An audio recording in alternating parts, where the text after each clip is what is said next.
Entering the Chernobyl exclusion zone is a journey deep into the past, or into a war zone that has not been bombed. 30 years after the worst nuclear accident in world history, the area is shrouded in silence. Very few live here. 135,000 people were evacuated after that tragic day, April 26, 1986, when reactor number 4 exploded at the Chernobyl nuclear power plant, releasing an amount of radiation that was the equivalent of 500 Hiroshima atomic bombs. The silence in the exclusion zone is a painful reminder of how the lives of Pripyat residents were uprooted from their homes and forced to go elsewhere.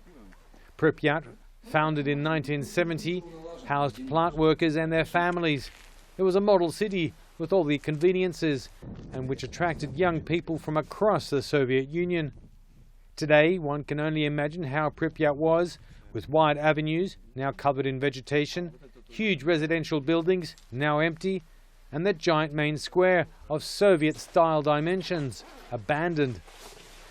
It is the same across the rest of the city.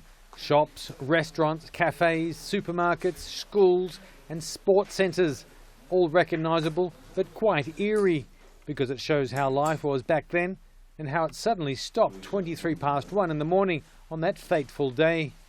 Pripyat is just 3 kilometres from the Chernobyl power plant, which gave life to the town, but was also its undoing.